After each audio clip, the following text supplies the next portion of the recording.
Welcome to Topper Talk, your number one Western Kentucky athletics podcast. I'm your host, Stephen Moffitt, and I'm joined by co-host Tyler Bailey. Hilltopper Nation, whether it's happening on the hill or on the road, grab those red towels, stand up and cheer, because it's up next on Topper Talk. Welcome back, and thank you for downloading and listening to another episode of the Topper Talk podcast. As always, you can follow us on Twitter and Instagram and TikTok at @Topper_Talk. Make sure you slide over to our YouTube channel and follow us at Topper Talk Podcast, and also find us on Facebook at Topper Talk. As always, this podcast is sponsored by the Fireman Moving Company. They are the official moving company of WKU Athletics. Not only can they be trusted to move all coaches in and out of Western, but they can move you anywhere nationwide. The Fireman Moving Company is owned and operated by firemen and is founded by WKU alumni. If you're looking to move sometime soon, give them a call at 270-791-1755 and get yourself a free quote.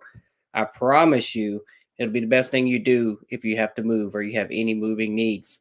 As always, I've got my man Tyler here with me, a.k.a. Daddy to Be. Tyler, what up, man? You ready to jump into this big episode? Yeah, man, you already know I am. This is going to be a good episode. Now, before we do that, we got to, as always, jump into our Red Towel wrap-up, which is now going to be sponsored by Trent Bedding Company. So let's get a word from Trent Bedding. Don't forget your headboard, pillows, and your sheets. We got everything you need for a good night's sleep. Number one on the same check, best of Bowling Green. All right. Hey! Twin, full, queen, and king. Mattresses for anything. Come and pick it out and we can bring it to your house. Have you sleeping real good before the weekend's out. Trent Bedding. It's just like a mattress store. Hey. All right, so WKU Athletics officially announced their partnership with the Red Towel Trust.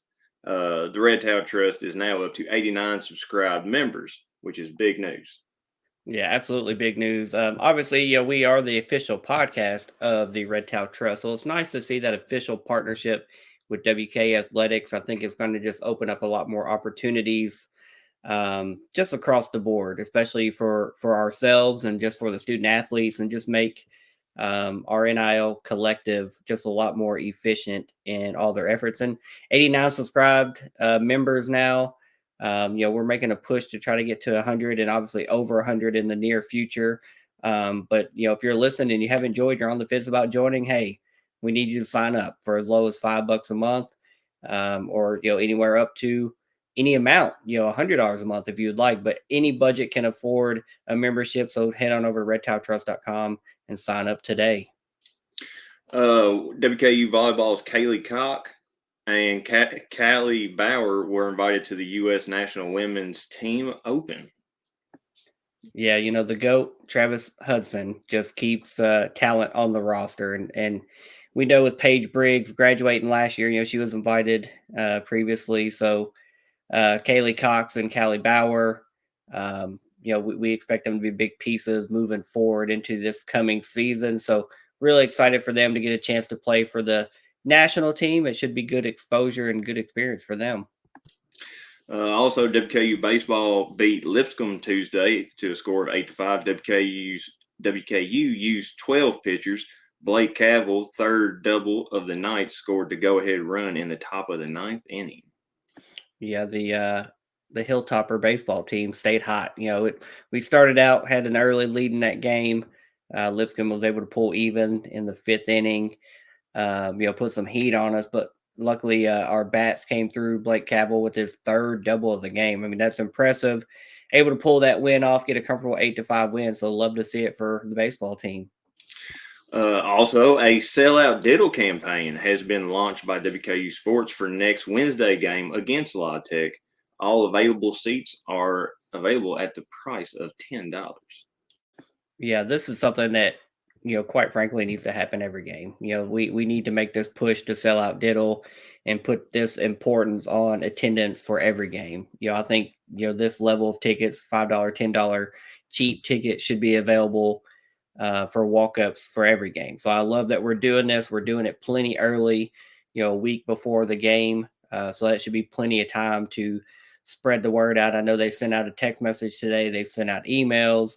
It's been all over social media. We've shared the link. So if you're looking for that link, it's not hard to find. Buy a ticket, pack diddle. Let's sell it out. Definitely. A sellout diddle or sold out diddle is an amazing atmosphere. Now to report some kind of sad news, Jaquez Evans has entered the transfer portal as a grad transfer. Yeah, our friend Jaquez, Mr. Donut, he's testing the portal out. Now, just because he's in the portal doesn't mean he's gone. We've seen plenty of times over the last couple of years where someone's hit the portal and they've decided to come back. So, I'm not sure exactly what the reasoning is, but if he's testing the waters, wants to see what's out there, whomever else may be interested in his services, best of luck to him. Obviously, we hope that he has a change of heart and decides to come back to the Hill, but that will remain to be seen. We will see. And that concludes the Red Towel Wrap-Up, brought to you by Trent Bedding Company. Moff, back to you.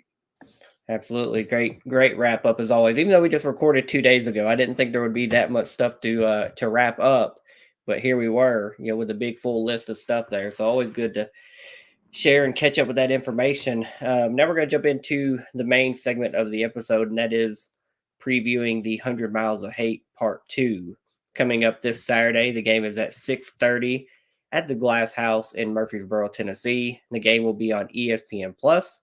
This will be the 146th all-time meeting between the teams, with WKU leading the all-time series 99-46. Just absolute domination there.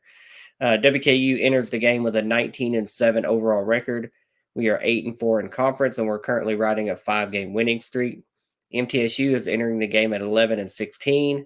They are 5-7 in conference, and they just had their 3-game winning streak snapped earlier tonight as we record by Jacksonville State. So, Tyler, before we jump into, the particulars of this game and this matchup, how does this rivalry game feel to you, the rematch of it this year? Well, to quote the great Allen Iverson, we talking about practice. I mean, we talking about – no, I seriously think this I think this game could be a much tighter game. Based on my score predictions, at the end, we're going to comfortably win. But, MTSU ain't a basement dweller no more. They were down there with FIU. They're only 3 games, I believe, out of first. They're kind of – that 3-game win streak really kind of got them up in the middle of the pack. And, a cornered animal is the most dangerous animal. And honestly, they ain't got really nothing to lose. So they're going to try to definitely beat us in kind of like a revenge mode of what we were against, our previous 2 opponents. I think this game could be pretty tight. But like I said, I think we're going to comfortably win. But I think between the first whistle and maybe halftime or maybe halfway through the second half, it's going to be tight. Yeah, rivalry matchups, like we said last time when we played, you kind of throw the records, throw the expectations out the window, anything can happen. As it stands right now, WKU is favored by the ESPN Power Index with a 63.2% chance to win. And that's, quite frankly and honestly, that's the first time I can remember us being favored in a road match in quite a while. So I think that says a little something about, one, how well we're playing, 5-game win streak, including a couple of those on the road. Then also just how poorly overall Middle has been this year. Granted, they did just have a 3-game winning streak that was snapped. But overall, they've had a down year this year. Now, these 2 teams previously met on February 3rd, with WKU winning the game 88-65. The game was tied 38-38 at half, and WKU ended up pulling away by winning the second half 50-27. WKU enters this game on a 5-game winning streak. We beat Middle to begin that streak, Louisiana Tech, Jacksonville State, UTEP, and then New Mexico State most recently. MTSU, they had turned a slight corner. Like I said, they'd won 3 games in a row. They had beaten FIU, New Mexico State, and UTEP before falling tonight and having that streak broken earlier to Jacksonville State, 68-76.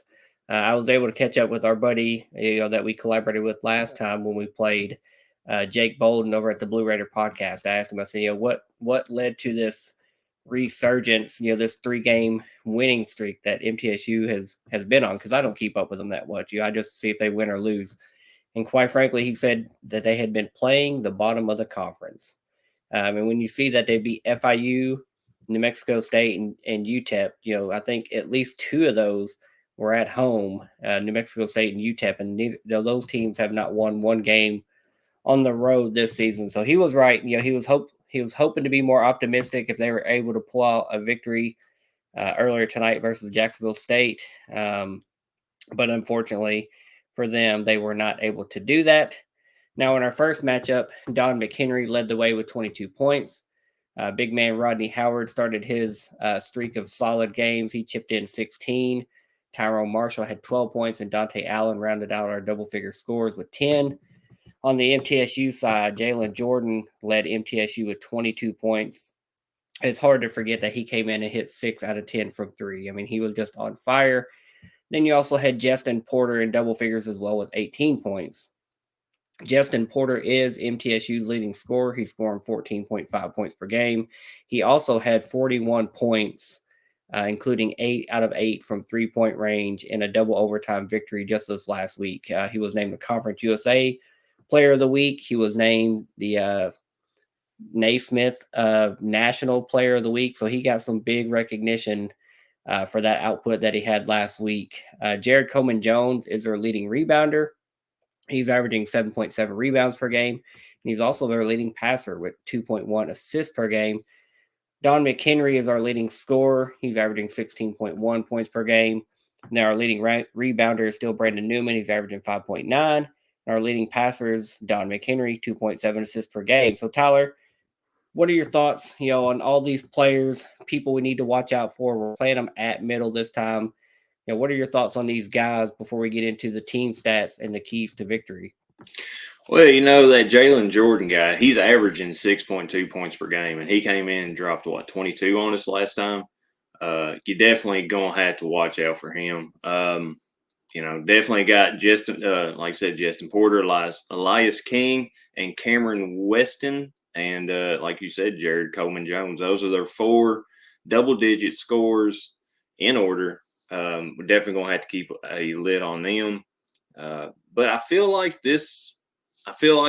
in our previous game, Justin Buford, he's averaging 7 points per game, but against us last time, he scored 0 points. He shot a 0 for 11 from the field. And 0 of 7 from 3-point land. So, if he's feeling hot again and he misses 11 shots, by golly, just keep shooting it, because I like it if he's doing that. But I feel like you're right. They're having a down year. They just won against the 3 bottom dwellers, except New Mexico State, or 2 bottom dwellers, New Mexico State being the only one of some notice. I feel like Justin Porter is one we're definitely going to have to key on and keep an eye on Jalen Jordan. Yeah, now jumping into the team stats heading into this game, WKU is averaging 80.3 points per game. MTSU is averaging 65.3. WKU is allowing 73.8 points per game. MTSU is allowing 69 points per game. So they're allowing almost 4 points per game more than they're scoring. Field goal percentage, we're at 47% for the season. They're at 41%, so a 6% advantage for us. And then rebounds, we're averaging 40.2. They're averaging 35.2. So again, a 5 rebound margin can be huge in this type of game. So we need to continue being a strong rebounding team. Blocks per game, we're averaging 3 per game. They're averaging 4.5, so they're a little ahead of us there. And then steals, we're averaging 7.3 per game. They're averaging 5.6. We both know that both these teams can be prone to turn the ball over, and that could definitely be a key to victory down the stretch. So speaking of keys to victory, let's dive into those. Tyler, what's going to be your first key to victory for WKU to get this victory over MTSU? All right, mine's going to be we had to keep a lid on Justin Porter and Elias King. They're 2 leading scorers. Definitely got to shut them down or try to contain them as best we can. Mine's going to be, we need to continue feeding the big guys. I think we saw that in the first game versus them, got them into some foul trouble. And it was really kind of that first game where it seemed like the light turned on for Rodney Howard. He just had an amazing game, 16 points. I think he was 8 out of 8 from the field, if I recall correctly. And just since then, his confidence and usage has been at a really high level for him for this season. Start out kind of slow, and ever since that game, he's really picked it up and helped carry us.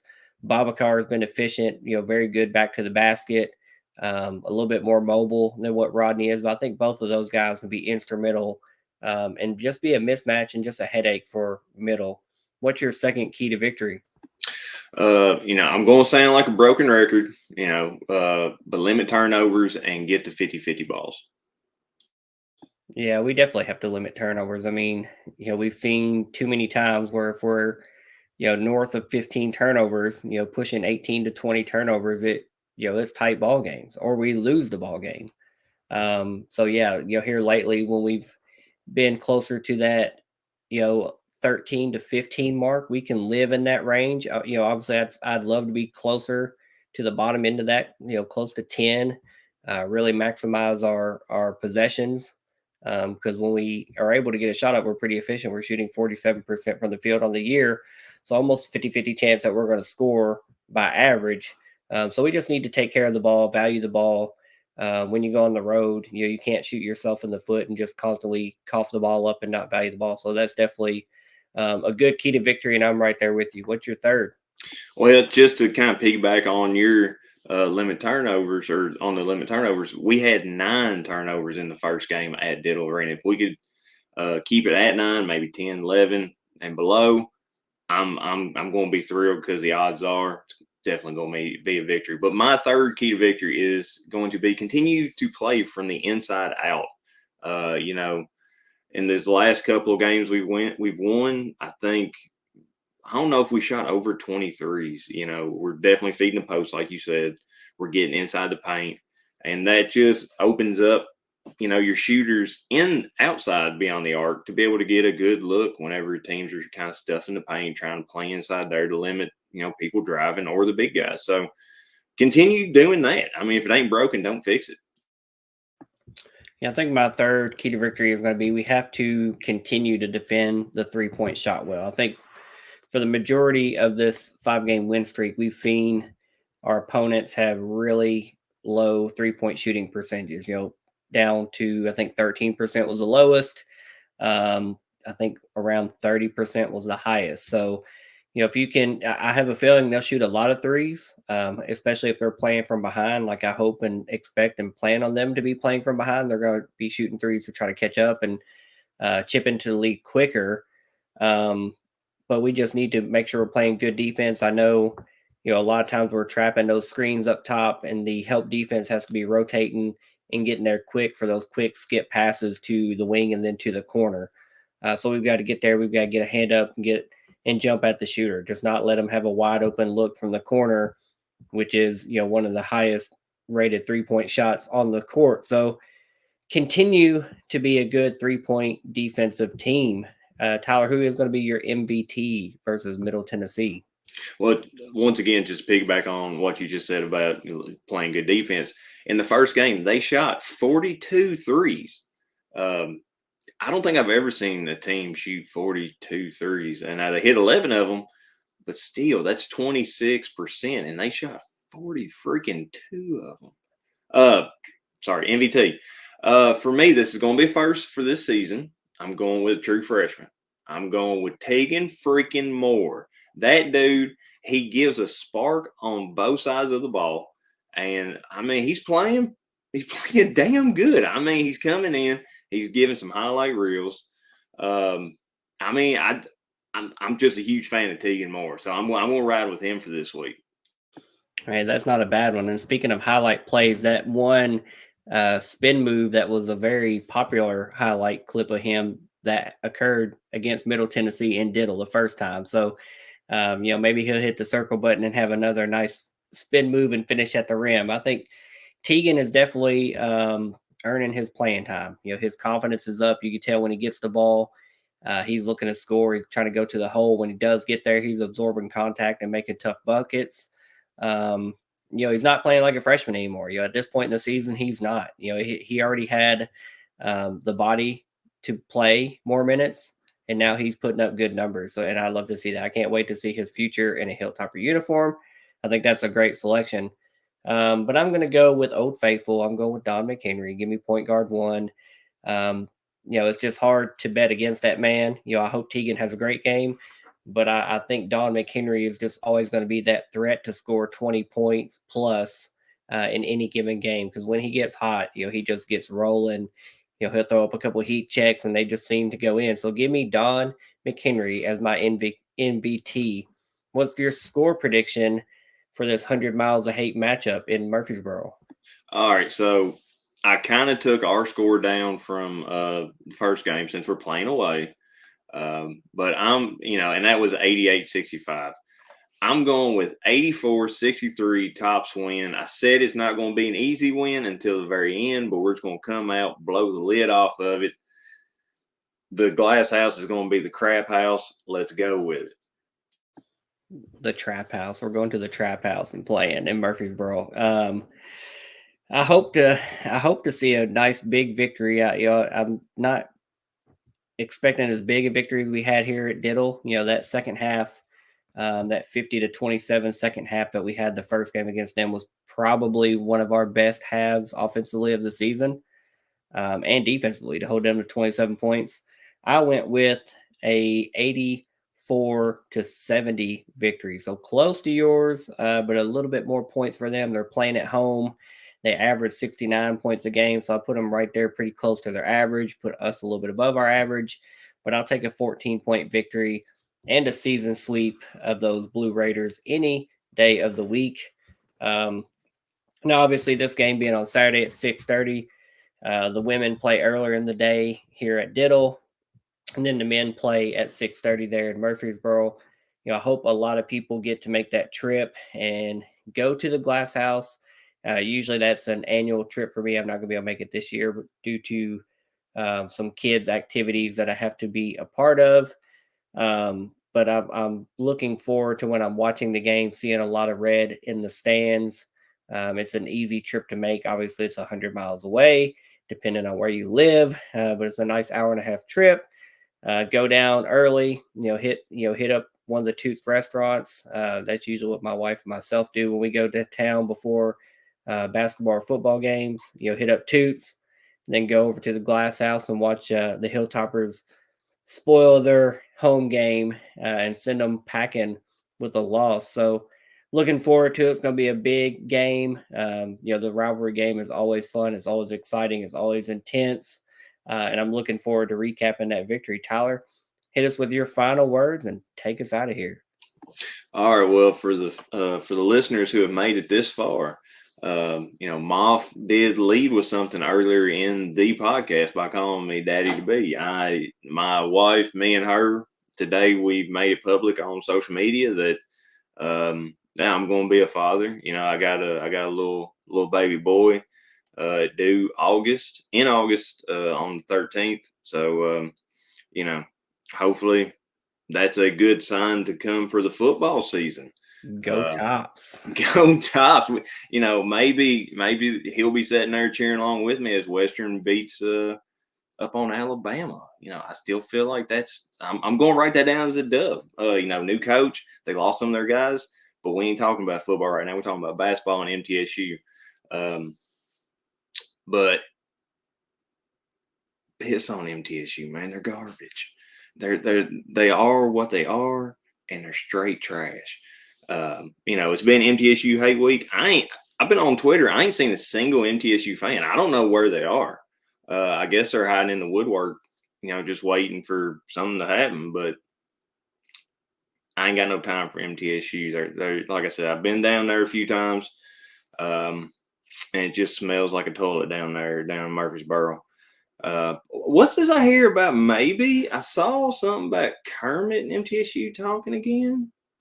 Is it dead? Yeah, if they want, they can bring Kermit back. I'm not sure that's a great idea for them. Well, no, but if you go to MTSU, you already not got it. You're not smart up here in the head. So, I think Tops, like I said, I think Tops going to come away with a victory.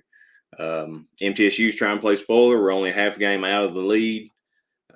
Hopefully, La Tech and Sam Houston stumble this week. But with that, I will say, piss on the MTSU. Moff, who has it better than us? Nobody, buddy. You know it always. Go Tops. Go Tops. Later, guys. See y'all.